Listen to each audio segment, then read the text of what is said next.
கர்த்தராகிய இயேசு கிறிஸ்து நாமத்தினால் உங்கள் எல்லோரையும் அடியேன் அன்போடு வாழ்த்து வரவேற்கிறேன். அல்லேலூயா. எல்லோரும் மகிழ்ச்சியாக இருக்கிறீர்களா? அல்லேலூயா. சந்தோஷமாக கர்த்தருடைய சமூகத்திலே நாம் காணப்பட வேணும். ஏனென்றால் தேவனாகிய கர்த்தர் நம்மை காண்கிற தெய்வம்.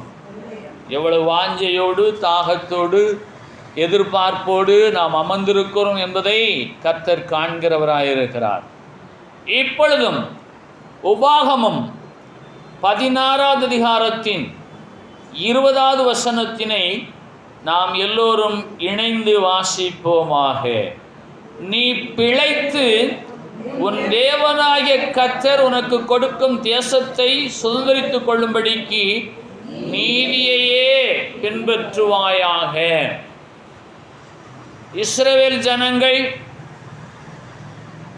எகிப்தின் அடிமைத்தனத்தினின்று தேவனாகிய கர்த்தராலே விடுவிக்கப்பட்டு பாலைவனத்திலே பிரயாணமாகி கொண்டிருக்கையிலே மோசேயின் மூலமாய் தமது ஜனங்களுக்கு சொல்லக்கூடிய ஆலோசனைகளிலே ஒன்று, இஸ்ரவேல் ஜனமாகிய நீ பிழைத்து, நீ பிழைக்க வேண்டும்.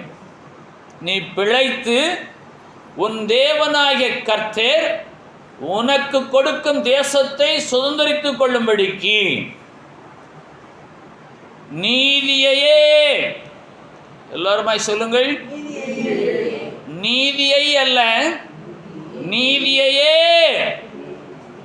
வலியுறுத்தி சொல்கிறார், பின்பற்றுவாயாக. இந்த வசனத்தை ஆராய்ந்து பார்ப்போமேயானால் இதிலே பிழைப்பு இருக்கிறது, நமக்கு ஒரு தேசம் இருக்கிறது. ஆவிக்குரிய வியாக்கியானத்திலே சரீரமாகிய இந்த தேசத்திலே நான் பிழைத்திருக்கும்படிக்கு நான் நீதியையே பின்பற்ற அழைக்கப்படுகிறேன். உபாகமம் 16வது அதிகாரத்தின் 20வது வசனம், வாக்குத்தத்த தேசமாகிய கானானை நீ சுதந்தரித்துக் கொள்ளும்படிக்கு, அங்கே நீ பிழைத்திருக்கும்படிக்கு நீதியையே பின்பற்றுவாயாக. ஆவிக்குரிய வியாக்கியானம் என்ன என்று கேட்டால், இந்த சரீரமாகிய தேசத்திலே நாம் பிழைத்திருக்கிறோம். இந்த சரீரமாகிய தேசத்தை நாம் சுதந்திரித்துக் கொள்ளும்படிக்கு, வாழும்படிக்கு, பிழைக்கும்படிக்கு இந்த தேசத்தில் எப்போதும் நீதியை நாம் பின்பற்ற அழைக்கப்படுகிறோம். யாருக்கெல்லாம் புரிகிறது? இந்த சரீரமாகிய தேசத்திலே பிழைப்பு நடந்து கொண்டிருக்கிறது. ரோமர் 1வது அதிகாரத்தின் 17வது வசனம், புதிய ஏற்பாட்டில் 207வது பக்கம், விசுவாசத்தினாலே நீதிமான் பிழைப்பான் என்று எழுதியிருக்கிறபடி விசுவாசத்தினால் உண்டாகும் தேவ நீதி விசுவாசத்திற்கென்று அந்த சுவிசேஷத்தினால் வெளிப்படுத்தப்பட்டிருக்கிறது, வெளிப்படுத்தப்படுகிறது. விசுவாசத்தினாலே பிழைக்கும் பிழைப்பு அது தேவ நீதி, விசுவாசத்தினால் உண்டாகும் தேவ நீதி. நீங்கள் நீதியையே செய்வேன் என்று விசுவாச வாழ்வு வாழ்ந்தால் உங்களுக்கு உண்டாகக்கூடியது தேவ நீதி. அல்லேலூயா. நம்முடைய தேவனாகிய கர்த்தர் நீதிபரர். சொல்லுங்க, நீதிபரர், நீதியுள்ள நியாயாதிபதி.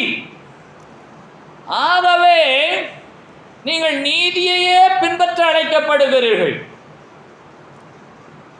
நீங்கள் விசுவாசத்தினாலே நீதிமான்களாய் எண்ணப்படுகிறபடியினாலே, விசுவாசத்தினாலே பிழைப்பை நடத்தி கொண்டிருக்கிற நீங்கள்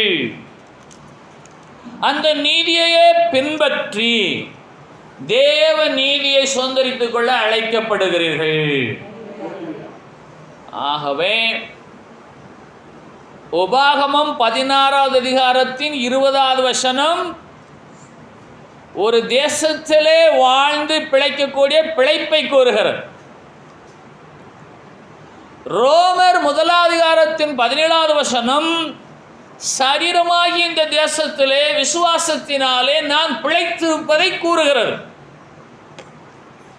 ஒன்று தேசத்தை சுதந்திரித்து அங்கே பிழைப்பை நடத்துவது, இன்னொன்று விசுவாசத்தினாலே இந்த சரீரமாகிய தேசத்திலே நான் பிழைத்திருப்பது. இரண்டு விதமான பிழைப்பு. இந்த தேசத்திலே நாம் பிழைத்திருக்கிறோம். சரீரமாகிய இந்த தேசத்திலே பிழைத்திருக்கிறோமா? இந்த தேசத்திலே வாழ்கிற நாம் சரீரமாகி இந்த தேசத்திலே பிழைத்திருக்கும்படிக்கு விசுவாசிக்கிறவர்கள் விசுவாசத்தினாலே நீதிமானாகி பிழைப்பார்கள் என்று எழுதியிருக்கிறபடி விசுவாசத்தினால் உங்களுக்கு உண்டாகும் தேவநீதி, அவர் உங்களை நடத்துவார், நீங்கள் பிழைத்திருப்பீர்கள். இந்த பூமியிலே நாம் வாழ்கிறோம், இந்த தேசத்திலே நாம் வாழ்கிறோம். இந்த தேசத்திலே வாழ்கிற சரீரமாகி இந்த தேசத்திலே நாம் பிழைத்திருக்கிறோம். இந்த பூமியாகிய தேசத்திலே, இந்த நிலமாகிய தேசத்திலே, வாக்குத்தத்த தேசத்திலே நாம் வாழ்கிறோம். அந்த பூமியாகிய நிலமாகிய வாக்குத்தத்த தேசத்திலே வாழ்கிற என் சரீரமாகிய இந்த தேசத்திலே நான் பிழைத்திருக்கிறேன். யாருக்கெல்லாம் புரிகிறது?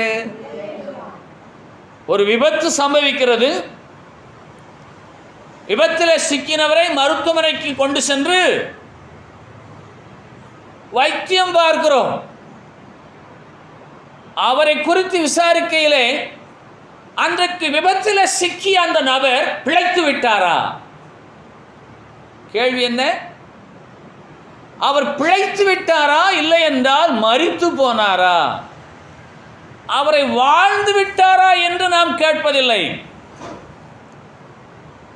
ஆகவே வாழ்வு வேறு, பிழைப்பு வேறு.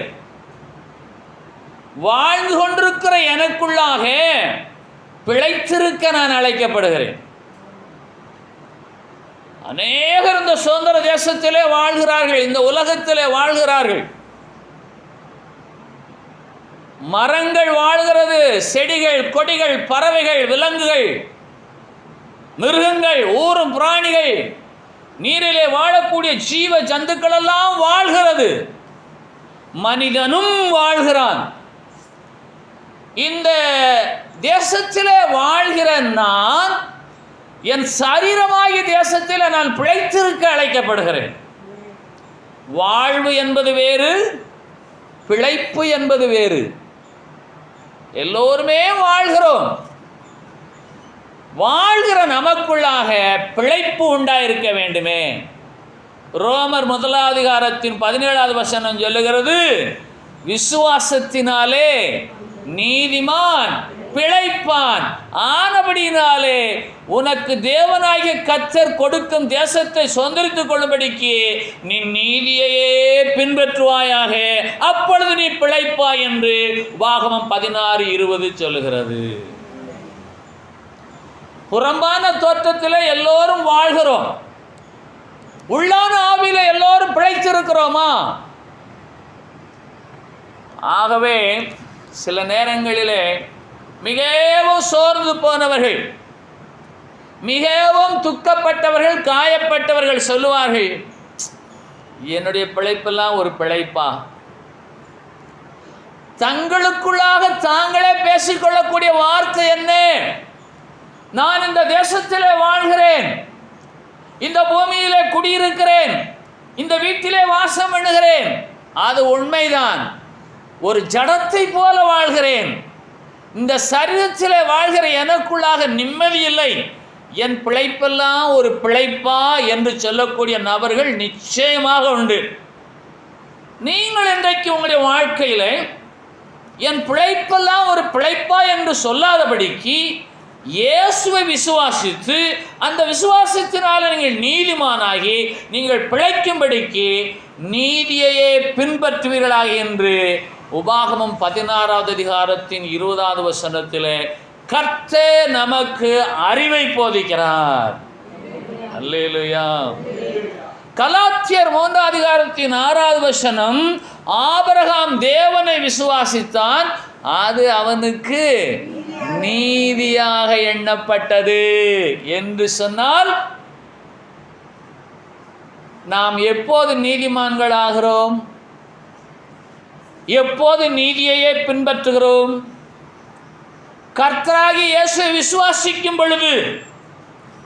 ஆகவே ரோமர் 1வது அதிகாரத்தின் 17வது வசனம் சொல்லுகிறது, அவரை விசுவாசிக்கும் விசுவாசத்தினாலே நீதிமான் பிழைப்பான். இந்த தேசத்தை நாம் சுதந்திரித்திருக்கிறோம். இந்த தேசத்திலே நாம் வாழ்ந்து கொண்டிருக்கிறோம். இந்த தேசத்திலே நாம் குடியிருக்கிறோம். இந்த தேசத்தில் குடியிருக்கிற சரீரமாகி எனக்குள்ளாக நான் பிழைத்திருக்கும்படி தேவனாகிய கர்த்தரையே பின்பற்ற வேண்டும். இயேசுவையே விசுவாசிக்க வேண்டும். அல்லேலூயா. ஆகவே எல்லாரும் வாழ்கிறோம். நல்லவர்கள், கெட்டவர்கள், தெய்வம் உண்டு என்று சொல்லுகிறவர்கள், தெய்வம் இல்லை என்று சொல்லுகிறவர்கள், மிருகங்கள், பறவைகள், விலங்குகள், மரம், செடி, கொடிகள் எல்லாமே இந்த பூமியிலே வாழ்கிறது. இவைகளோடு கூட மனிதர்களாகிய நமக்குள்ளாக நாம் பிழைத்திருக்கிறோமா? அல்லேலூயா. ஆகவே எசேக்கியேல் 18வது அதிகாரம் 26வது வசனம், பழைய ஏற்பாட்டிலே 980வது பக்கம், நீதிமான் தன் நீதியை விட்டு விலகி அநீதி செய்து அதில் செத்தால் அவன் செய்த அநீதி நிமித்தம் அவன் சாவான். எல்லாரும் ஒரு விஷயம் அந்த வசனத்தை வாசிக்கலாமா? வாசியுங்கள். எசேக்கியேல் 18வது அதிகாரம் 26வது வசனம், நீதிமான் தன் நீதியை விட்டு விலகி அநீதி செய்து அதிலே செத்தால் அவன் செய்த அநீதி நிமித்தம் அவன் சாவான், அவன் பிழைப்பதில்லை. ஆகவே ஆபிரகாம் தேவனை விசுவாசித்தான், அவன் நீதிமான் என்று எண்ணப்பட்டான். அதுவே அவனுக்கு நீதியாக எண்ணப்பட்டது. ஆகவே கர்த்தராகிய இயேசுவை விசுவாசிக்கிற தேவ ஜனம், அவரை விசுவாசிக்கிற விசுவாசத்தை விட்டு விலகி போகுமையானால் அவர்கள் பிழைக்க வாய்ப்பில்லை. சரீரத்திலே வேணால் வாழ்வார்கள், இந்த தேசத்தை சுதந்திரித்து வாழ்வார்கள், வீடுகளை கட்டி அதிலே குடியிருந்து வாழ்வார்கள்.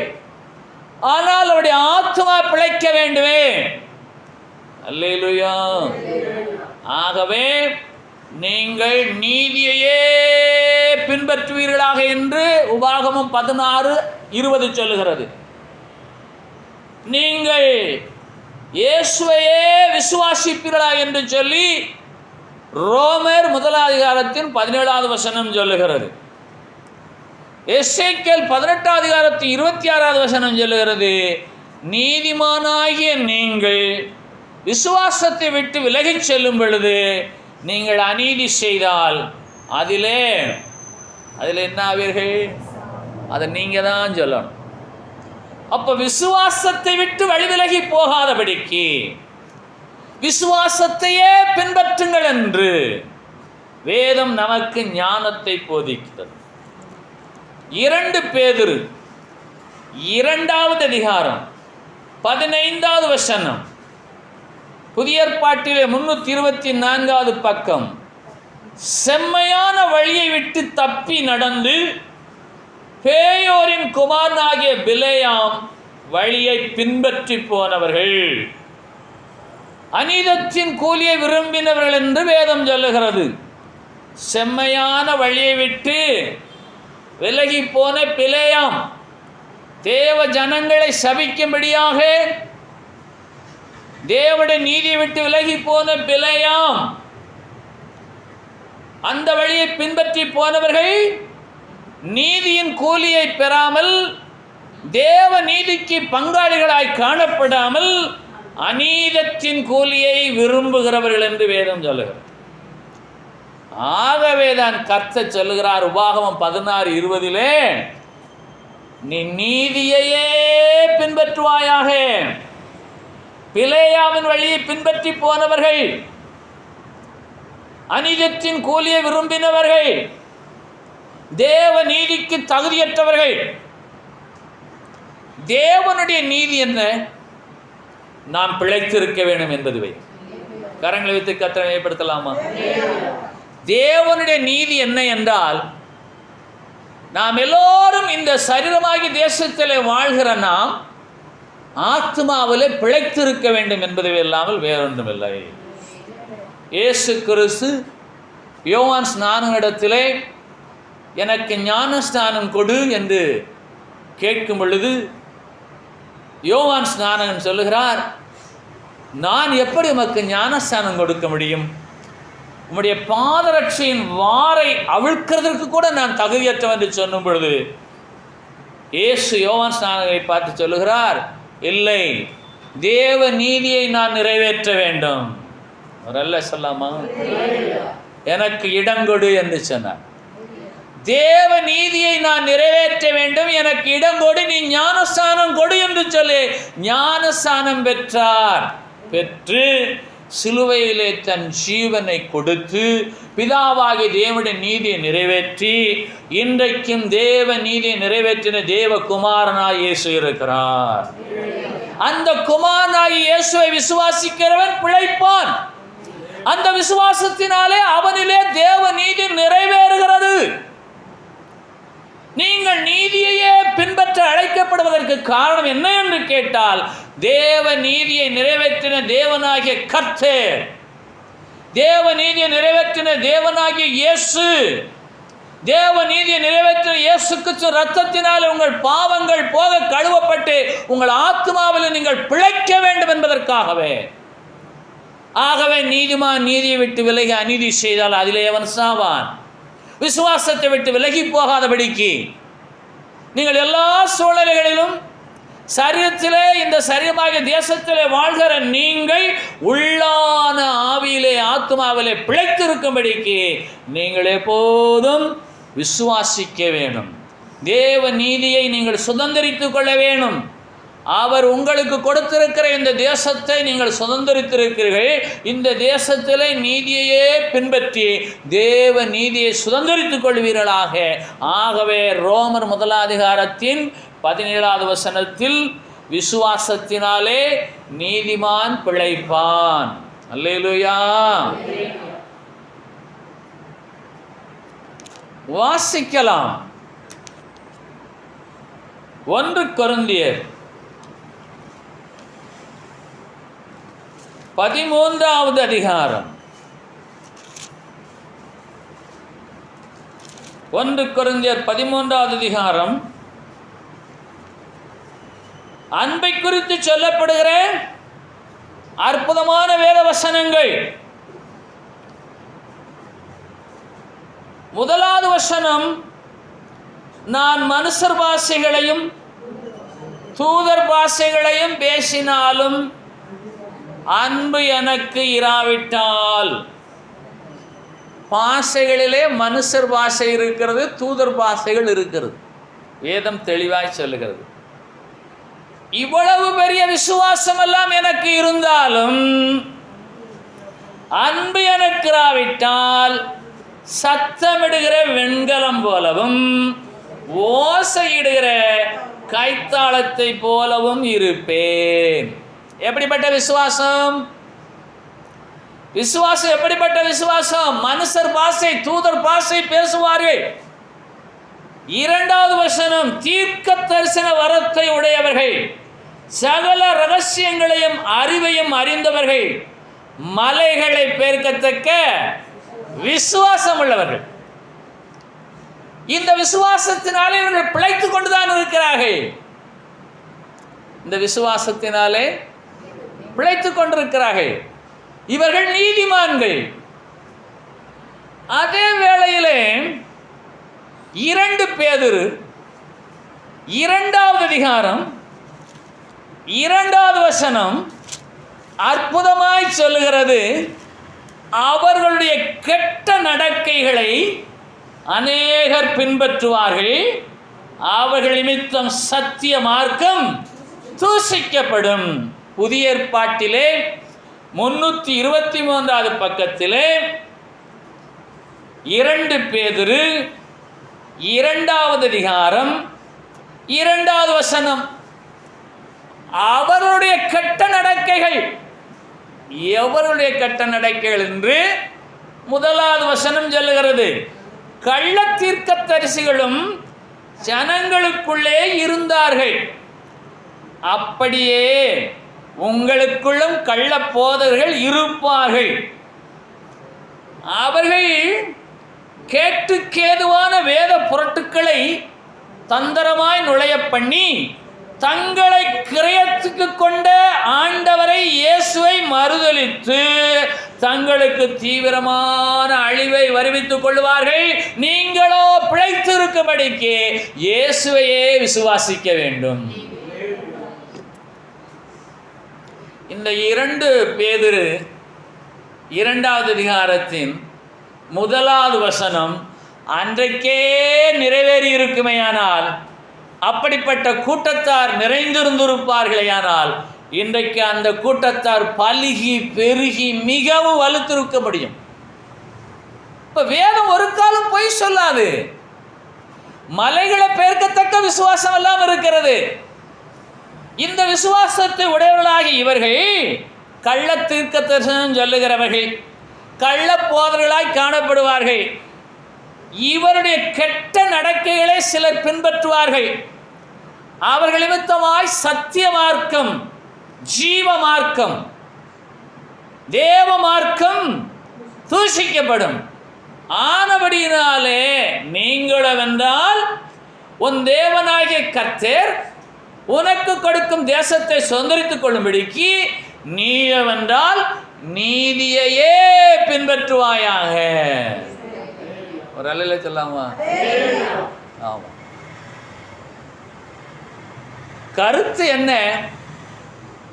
தீர்க்கதரிசிகள், போதகர்கள், சுவிசேஷகர்கள், சொப்பனங்காண்கிறவர்கள், இவர்கள் நாளுக்கு நாள் கெட்ட நடக்குகளை உடையவர்களாய் போவார்கள் என்று 2 பேதுரு 2வது அதிகாரம் 2வது வசனம் சொல்லுகிறது. புதிய ஏற்பாட்டிலே 323வது பக்கம். இப்படிப்பட்ட ஜனங்கள் நிறைந்திருப்பார்கள். இப்படிப்பட்ட ஜனங்கள் மத்தியிலே நீங்கள் நீதியையே பின்பற்றுகிறீர்களா இல்லையா என்ற கேள்வியை நீங்களே கேட்டு நல்ல சொல்லாமா? எப்படிப்பட்ட ஜனங்கள்? கள்ள தீர்க்க தரிசனம், கள்ள போதகம். மனுஷர் பாஷை பேசுவார்கள், தூதர் பாஷை பேசுவார்கள், தீர்க்க தரிசனங்களெல்லாம் உரைப்பார்கள், மலைகளை பெயர்க்கத்தக்க விசுவாசமெல்லாம் இருக்கும். ஆனால் இவருடைய கெட்ட நடக்கைகளினாலே நீதியுள்ள சத்தியமான சத்திய மார்க்கம், தேவ மார்க்கம், ஜீவ மார்க்கம் தூஷிக்கப்படும். நீங்களவென்றால் அவர்களை பின்பற்றாமல் நீதியையே பின்பற்ற கர்த்தர் உங்களை அழைக்கிறார். ஏனென்று கேட்டால், நீதியை பின்பற்றுகிற தேவ ஜனங்களின் மேலே தேவ நீதி என்றைக்கும் தங்கி இருக்கிறதா இருக்கிறது. தேவ நீதி என்ன? நீங்களும் நானும் இயேசுவை விசுவாசித்து உள்ளான ஆவியிலே ஆத்துமாவிலே பிழைத்திருக்க வேணும். ஆகவேதான் விசுவாசத்தினாலே நீதிமான் பிழைப்பான். அவரை விசுவாசிக்கிறவன் நீதிமான், அவன் பிழைக்க வேண்டும், அவரை விசுவாசிக்க வேண்டும். கெட்ட நடக்கைகளை பின்பற்றுகிறவர்கள் இருக்கிறார்கள், அவர்கள் மத்தியிலே வாழ்ந்தாலும் நீ நீதியையே பின்பற்றுவாயாக. உன் தேவனாகிய கர்த்தராகிய நான் சொல்லுகிறேன், உபாகமம் 16:20 நீ பிழைத்து உன் தேவனாகிய கர்த்தர் உனக்கு கொடுக்கும் தேசத்தை சுதந்திரித்துக் கொள்ளும்படிக்கு நீதியையே பின்பற்றுவாயாக. 2 பேதுரு 2வது அதிகாரம் 2வது வசனம் சொல்லுகிறது, அவருடைய கெட்ட நடக்கைகளை அநேகர் பின்பற்றுவார்கள். அவர்கள் நிமித்தம் சத்திய மார்க்கம் தூஷிக்கப்படும். நீயோவென்றால் நீதியையே பின்பற்ற அழைக்கப்பட்டிருக்கிறாய் என்பதை உணர்ந்து செம்மையான வழியை விட்டு விலகி போகாமல் செவ்வையான வழியிலே நீ நடக்கும்படியாய் கர்த்தர் விரும்புகிறார். அல்லேலூயா. யோபு 27வது அதிகாரம் 6வது வசனம். யோபு 27:6. என் நீதியை கெட்டியாய் பிடித்திருக்கிறேன். யோபு என்ன சொல்லுகிறார்? என் நீதியை கெட்டியாய் பிடித்திருக்கிறேன், அதை நான் விட்டுவிடேன். நான் உயிரோடு இருக்கும் அளவும் என் இருதயம் என்னை நிந்திக்காது. அற்புதமான வசனம். உங்களுடைய விசுவாசத்தை நீங்கள் கெட்டியாய் பிடித்திருக்கிறீர்களா? உங்களுடைய இருதயம் உங்களை பார்த்து பேசுகிறதே. யோபு என்ன சொல்லுகிறார்? என் நீதியை நான் கெட்டியாய் பிடித்திருக்கிறேன், அதை நான் விட்டுவிடேன்.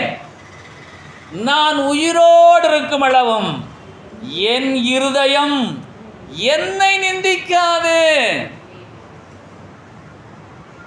கள்ள தீர்க்கதரிசிகள், கள்ளப்போதர்கள், சொப்பனக்காரர்கள், குறி சொல்லுகிறவர்கள், ஜோசம் சொல்லுகிறவர்கள் இந்த பூமியில நிறைந்திருப்பார்கள். நீயோ வென்றால் நான் உனக்கும் கொடுக்கும் தேசமாகிய சரீரமாகிய இந்த தேசத்திலே வாழ்கிற நீ பிழைக்க வேணும். அதற்கு நீ என்ன செய்ய வேணும்? என்னையே விசுவாசிக்க வேணும். அப்ப யோபு என்ன சொல்லுகிறார்? நான் உண்மையை விசுவாசிக்கிறேன், உண்மை நான் கெட்டியாய் பிடித்திருக்கிறேன், நான் உயிரோடு இருக்கும் அளவும் என் இருதயம் என்னை நிந்திக்காது. நான் உயிரோடு இருக்கும் அளவும் அதை விட்டுவிடேன். அல்லேலூயா. ஆகவே இன்றைக்கு நம்முடைய விசுவாசத்தை நாம் கெட்டியாய் பிடித்திருக்கிறோமா? தளர்ந்த நிலையில் பிடித்திருக்கிறோமா? கொஞ்சம் கொஞ்சமாக அதை விட்டுவிட போகிறோமா? ஏன் கெட்டியாய் பிடித்திருக்கிறேன்? என் விசுவாசத்தை நான் கெட்டியாய் பிடித்திருக்கிறேன், உறுதியாய் பிடித்திருக்கிறேன், அதை நான் விட்டுவிடேன். நான் உயிரோடு இருக்கும் அளவும் என் இருதயம் என்னை நிந்திக்க கூடாது. ஒவ்வொருவருடைய இருதயமும் ஒவ்வொருவரோடும் பேசிக்கொண்டே இருக்கிறது. யாரெல்லாம் ஒத்துக்கொள்ளுகிறீர்கள்? உண்மையிலேயே நீ இயேசுவை விசுவாசித்து வாழ்கிற கிறிஸ்தவ பிள்ளையா? இல்லை என்றால் அவ்வப்போது கள்ளத்தீர்க்கதரிசிகளை நாடுகிறாயா? கள்ள போதகர்களை நாடுகிறாயா? நீ நீதியையே பின்பற்றுவாயாக என்று தேவனாகிய கர்த்தர் உனக்கு கட்டளை கொடுத்தாரே. உபாகமம் 16:20 நீ பிழைத்திருக்க வேண்டும் என்று அவர் உன்னை ஆசீர்வதித்தாரே. உனக்கு ஒரு சரீரமாகிய தேசத்தை கொடுத்து அதை சுதந்திரித்துக் கொள் என்று சொன்னாரே. நீ செம்மையான வழியை விட்டு விலகி போகலாமா? நீ கெட்டவன் நடக்கை பின்பற்றலாமா? நீ நீதி அல்லவா பின்பற்ற வேண்டும் என்று சொல்லி உங்கள் இருதயமே உங்களை பார்த்து பேசுகிறது. இருதயம் பேசுகிறதா இல்லையா? நல்லா கவனிங்க. இயேசுவை மாத்திரம் விசுவாசித்தால் போதும். அதற்கு வெளியே திரளான ஜனங்கள் குறிகேட்கவும், ஜோசியம் பார்க்கவும், கள்ளத்தீர்க்கதரிசிகள் நாடவும், சொப்பனக்காரர்களை தேடவும் போய்கொண்டுதான் இருக்கிறார்கள். அவர்களை நான் ஒன்றும் கட்டுப்படுத்த இயலாது. அவர் எனக்கு கொடுத்த தேசத்தை சுதந்திரித்திருக்கிற நான் எனக்குள்ளாக பிழைத்திருக்கும்படிக்கு நான் நீதியை பின்பற்றுவது உண்மையானால் எல்லா சூழ்நிலைகளிலும் நான் இயேசுவையே பின்பற்ற அழைக்கப்படுகிறேன். ஆகவே இயேசுவை விசுவாசித்து நான் பிழைத்திருப்பது எதிலே பூரணப்படும் என்று சொன்னால் என் இருதயமே என்னை குறித்து நற்சாட்சி சொல்ல வேணும். முதல்ல சொல்லுங்க, என் இருதயமே என்னை பார்த்து நற்சாட்சி சொல்ல வேணும். ஏன் என்று கேளுங்கள். 1 யோவான் 3வது அதிகாரம் 20வது வசனம். புதிய ஏற்பாட்டிலே 328வது பக்கம். புதிய ஏற்பாட்டிலே 328வது பக்கம். 1 யோவான் 3வது அதிகாரம் 20வது வசனம். நம்முடைய இருதயமே நம்மை குற்றவாளியாக தீர்க்குமானால், எல்லாரும் வாசியுங்கள். நம்முடைய இருதயமே நம்மை குற்றவாளிகளாக தீர்க்குமானால் தேவன் நம்முடைய இருதயத்திலும் பெரியவராயிருந்து சகலத்தையும் அறிந்திருக்கிறார். எப்படிப்பட்ட வசனம்! அவர் கொடுத்த சரீரமாகி இந்த தேசத்தை சுதந்திரித்து இதிலே நான் பிழைத்திருக்கும்படிக்கு கர்த்தர் சொல்லுகிறார், என்னையே விசுவாசி, என்னையே பின்பற்று, வழிவிட்டு விலகி செல்லாதே, கெட்டவர்களை பின்பற்றாதே.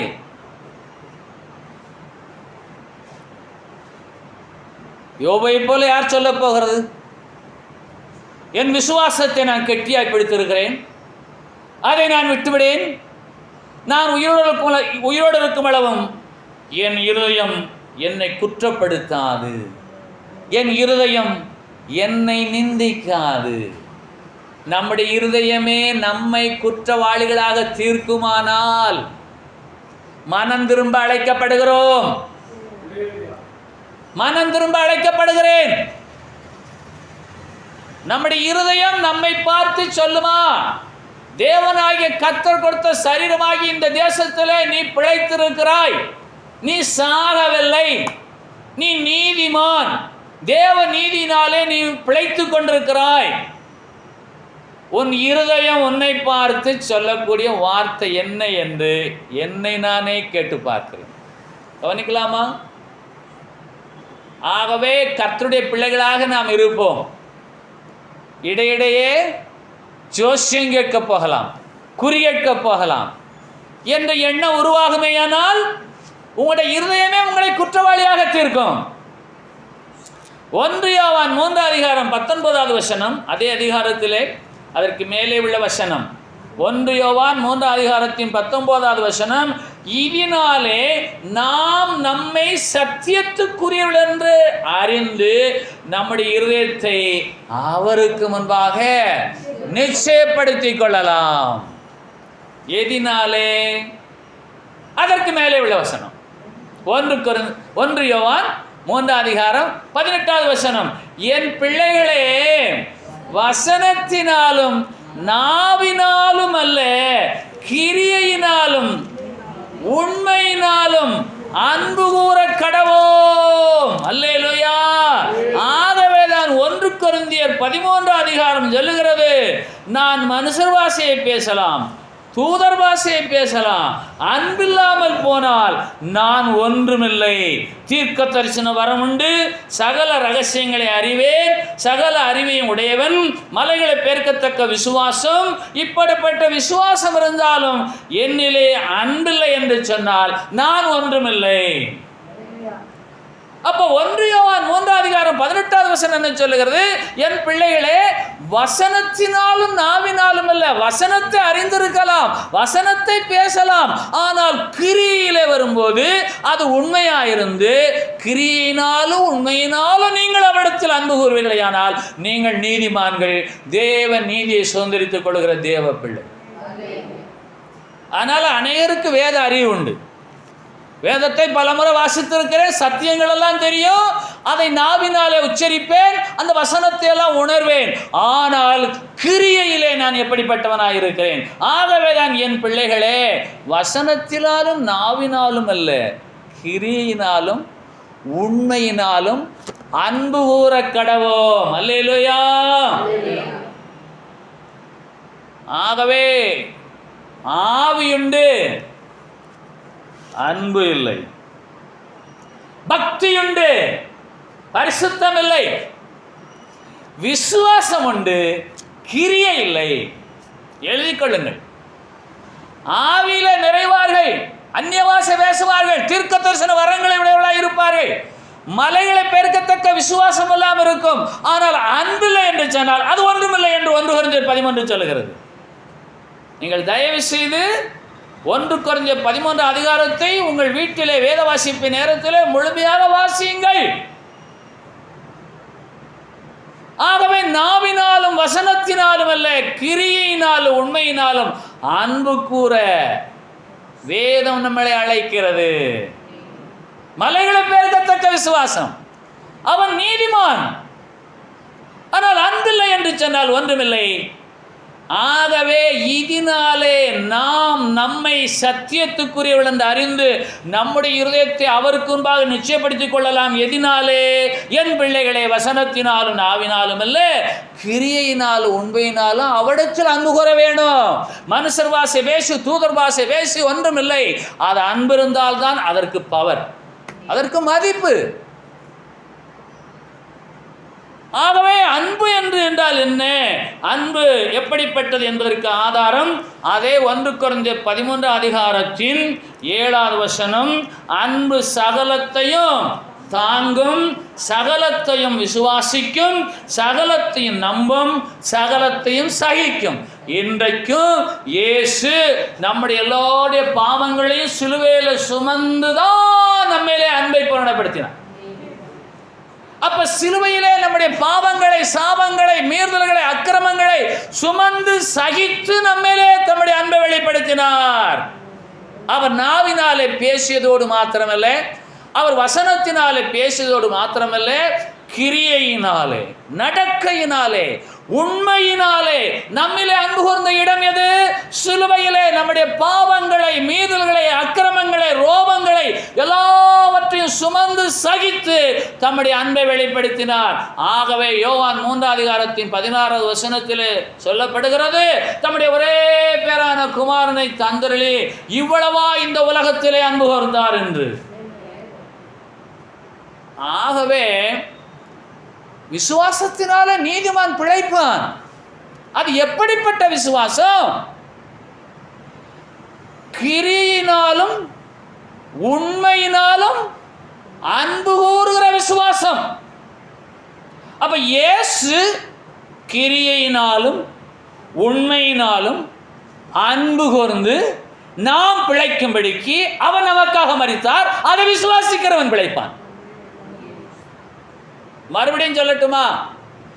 இயேசு கிறிஸ்து தேவ நீதியை நிறைவேற்றும்படிக்கு கிரியையினாலும் உண்மையினாலும் அன்பு கூர்ந்து சிலுவையிலே நம்முடைய பாவங்களை, மீறுதல்களை, அக்கிரமங்களை சுமந்து தீர்த்து தேவ நீதியை நிறைவேற்றினார். அதை விசுவாசிக்கிறவன் அந்த விசுவாசத்தினாலே பிழைப்பான் என்று சொன்னால், என் பிள்ளைகளே, எதினாலே என் இருதயமே என்னை குற்றவாளியாய் தீர்க்காதபடியினாலே. 1 யோவான் 3 அதிகாரம் 20வது வசனம் அற்புதமான வசனம். நம்முடைய இருதயமே நம்மை குற்றவாளியாய் தீர்க்குமானால், நான் உயிரோடு இருக்கும் அளவும் என் இருதயம் என்னை நிந்திக்காது என்று யோபு சொல்கிறார். இந்த பூமிக்குரிய, இந்த மாம்சத்துக்குரிய இந்த தேசமாகிய சரீரத்திலே நான் உயிரோடு இருக்கும் அளவோ என் இருதயம் என்னை நிந்திக்காது என்று யோபு சொல்லுகிறார். 1 யோவான் 3 அதிகாரத்தின் 20வது வசனத்தில் வாசிக்கிறோம், என் இருதயமே என்னை குற்றவாளியாய் தீர்க்குமானால். அந்த இருதயம் என்னோடு பேசுமே, என் தேவனாகிய கர்த்தர் இருதயத்திலும் பெரியவராயிருந்து சகலத்தையும் என்னிலே அறிகிறவராக இருக்கிறார். ஆகவேதான் 1 கொரிந்தியர் 13 சொல்லப்படுகிற 7வது வசனம், சகலத்தையும் சகலத்தையும் சகலத்தையும் சகலத்தையும். அன்பு என்ன செய்யும்? சகலத்தையும் தாங்கும், சகலத்தையும் விசுவாசிக்கும், சகலத்தையும் நம்பும், சகலத்தையும் சகிக்கும். இந்த சகிக்கும் என்ற வார்த்தைக்குள்ளாக தாங்கும், விசுவாசிக்கும், நம்பும் என்ற 3 வார்த்தைகளும் அடக்கம். ஆகவே இந்த சரீரமாகிய தேசத்திலே வாழ்கிற நீங்கள், உங்களுக்குள்ளாக ஆத்மா பிழைத்திருக்கும்படிக்கு நீங்கள் சகலவற்றையும் சகிக்க வேணும். அவரின் மேலே அன்பு கூர்ந்து, கிரியினாலே அன்பு கூர்ந்து, நடக்கையினாலே அன்பு கூர்ந்து, கிரியையினால் உண்மையினால் அவரிடத்தில் அன்பு கூறுகிற தேவ பிள்ளைகளே, அவரை பின்பற்றுகிறவர்கள் நீதியையே பின்பற்றுகிற நீதிமான்கள். ஆகவே கர்த்தருடைய பிள்ளைகளாகிய நாம் எவ்வளவு நெருக்கங்கள் வந்தாலும், கஷ்டங்கள், துன்பங்கள், துயரங்கள் வந்தாலும் யோபுவை போல சொல்ல வேண்டும், என் நீதியை கெட்டியாய் பிடித்திருக்கிறேன். யோபு 27வது அதிகாரம் 6வது வசனம். இந்த நாளிலே இந்த வசனத்தை உங்களுக்கு சொந்தமாக்கிக் கொள்ளுங்கள். என் நீதியை கெட்டியாய் பிடித்திருக்கிறேன், அதை நான் விட்டுவிடேன். நான் உயிரோடு இருக்கும் அளவும் என் இருதயம் என்னை நிந்திக்காது, என்னை குற்றப்படுத்தாது. என் தேவனாகிய கர்த்தர் என்னிலும் பெரியவராயிருந்து என் இருதயத்தில் சகலத்தையும் அறிகிறவராயிருக்கிறார். ஹல்லேலூயா. ஆயினாலே கருத்து என்ன என்று கேட்டால், நீங்கள் அவர் மேலே அன்பு கூறுவது எதிலே பூரணப்படும் என்று சொன்னால், கிரியையினாலும் உண்மையினாலும் வாழ்கிற வாழ்விலே பூரணப்படுகிறது.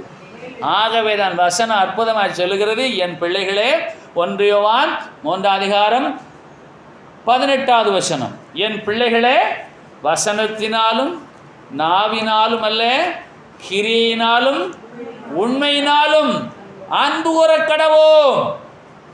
கலாத்தியர் 5:6 கடைசி பகுதி சொல்லுகிறது, அன்பினால் கிரியை செய்கிற விசுவாசமே உதவும்.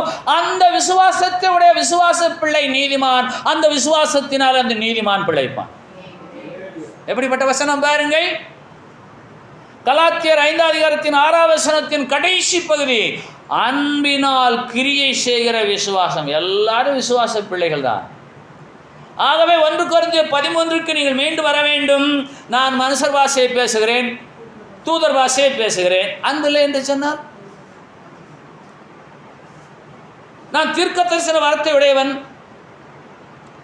சகல ரகசியங்களையும் அறிவை உடையவன், மலைகளை பெயர்க்கத்தக்க விசுவாசம் உடையவன், அன்பில்லை என்று சொன்னால் ஒன்றுமில்லை, 0.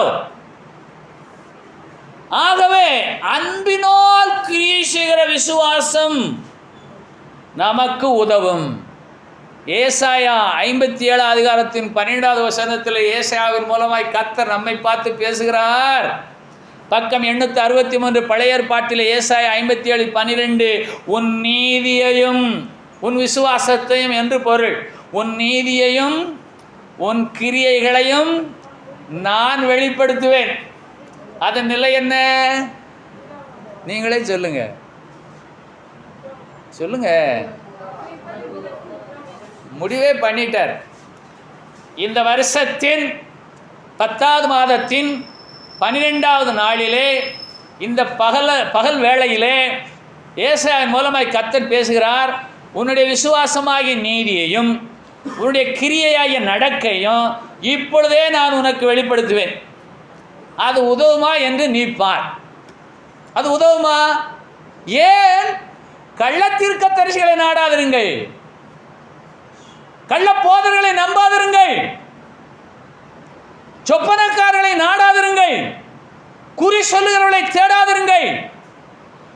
இயேசுவை விசுவாசியுங்கள். அந்த விசுவாசத்தினாலே நீங்கள் நீதிமான்களாக பிழைப்பீர்கள். ஆகவே இவர்களையெல்லாம் நாம் தடை செய்ய முடியாது.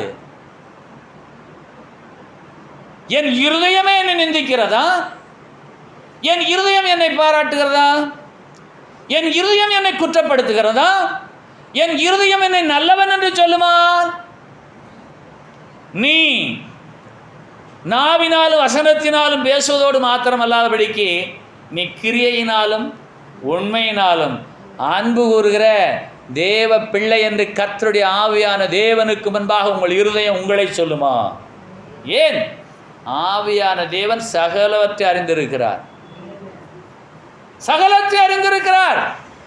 அந்த ஆவியான தேவன் தான் உங்களை பார்த்து என்னை பார்த்து இன்றைக்கு சொல்லுகிறார், உன் நீதியையும் உன் கிரியைகளையும் உன்னுடைய விசுவாசத்தையும் நடக்கையும் நான் இப்போது வெளிப்படுத்தினால் அது உனக்கு உதவுமா? ஆனபடினாலே நீ இப்பொழுதே அன்பினால் கிரியை செய்கிற விசுவாசத்துடைய தேவ பிள்ளையாய் மாறு. அந்த விசுவாசம் உனக்கு உதவும் என்று கர்த்தர் சொல்கிறார். அது எப்படி உதவும்? அந்த விசுவாசத்தினாலே நீ பிழைப்பாய். எங்கே பிழைப்பாய்? சரீரமாகிய தேசத்துக்குள்ள வாழக்கூடிய உன் ஆத்மாவிலே நீ பிழைப்பாய். நீ இந்த மாம்சத்திலே வாழக்கூடிய இந்த சரீரமாகிய தேசத்தினாலே வாழ்ந்து கொண்டிருக்கிறாய். ஆனால் நீ பிழைக்க வேண்டுமையானால் அன்பினால் கிரியை செய்கிற விசுவாசத்தோடு நீ வாழ வேணும். இயேசு சொல்லுகிறார் யோவான் 15:13 ஒருவன் தன் சிநேகிதருக்காக தன் ஜீவனை கொடுக்கிற அன்பிலும் அதிகமான அன்பு ஒருவரிடத்திலும் இல்லை என்று சொல்லி. அப்ப இயேசு கிறிஸ்து சிநேகிதனே முத்தத்தினாலேயா மனுஷகுமாரனை காட்டி கொடுக்க போகிறாய் என்று சொல்லி யூதாசை பார்த்து சொன்னார். எதிரியே என்று சொல்லவில்லை, யூதாசையும் சிநேகித்த இயேசு. ஒருவன் தன் சிநேகிதருக்காக தன் ஜீவனை கொடுக்கிற அன்பு, அதைவிட பெரிய அன்பு ஒன்றுமில்லை என்று சொன்ன இயேசு யூதாசுக்காகவும் தான் மரித்தார், தன் ஜீவனை கொடுத்தார். அதே போல இன்றைக்கும் அவர் நல்ல மேய்ப்பனாக இருந்து தம்முடைய ஜீவனை கொடுத்து நம்மை நடத்தி கொண்டிருக்கிறார். யோவான் 10:11 வாசிக்கிறோம், நல்ல மேய்ப்பன் தன் ஆடுகளுக்காக ஜீவனை கொடுக்கிறான். நமக்காக ஜீவனை கொடுத்த மேய்ப்பர் நல்ல மேய்ப்பர். நமக்காக ஜீவனை கொடுத்தவர் யார்? எல்லாம் சொல்லுங்க. இயேசு. மந்தையின் ஆடுகளாக நமக்காக ஜீவனை கொடுத்த நல்ல மேய்ப்பராக இயேசு. அவரை விசுவாசிப்பதே நமக்கு தேவ நீதி. நீதியையே நீ பின்பற்று என்று சொன்னால், எனக்காக ஜீவனை கொடுத்த இயேசுவையே நான் முழுமையாய் பின்பற்ற அழைக்கப்படுகிறேன். அதுதான் உபாகமம் 16:20. நீ உன் மாமிசத்திலே வாழ்ந்து கொண்டிருக்கிறாய், ஆனால் உன் ஆத்மாவிலே வாழ வேணுமே, அந்த ஆத்மாவிலே பிழைக்க வேணுமே. நீ பிழைத்து உன் தேவனாகிய கர்த்தர் உனக்கு கொடுக்கும் தேசத்தை சுதந்திரித்துக் கொள்ளும்படிக்கு நீதியையே பின்பற்றுவாயாக, இயேசுவையே பின்பற்றுவாயாக, இயேசுவையே விசுவாசிப்பாயாக. அதுவே உனக்கு உண்டாகும் தேவ நீதி. ரோமர் 1:17. விசுவாசத்தினாலே நீதிமான் பிழைப்பான் என்று எழுதியிருக்கிறபடி விசுவாசத்தினாலே உண்டாகும் தேவ நீதி விசுவாசத்தினாலே அந்த சுவிசேஷத்தினால் வெளிப்படுத்தப்பட்டிருக்கிறது. விசுவாசத்திற்கென்று இந்த விசுவாசத்தை வளர்க்கும்படியாக இந்த சுவிசேஷ வசனங்களை எல்லாம் கர்த்தர் எழுதி வைத்திருக்கிறார்.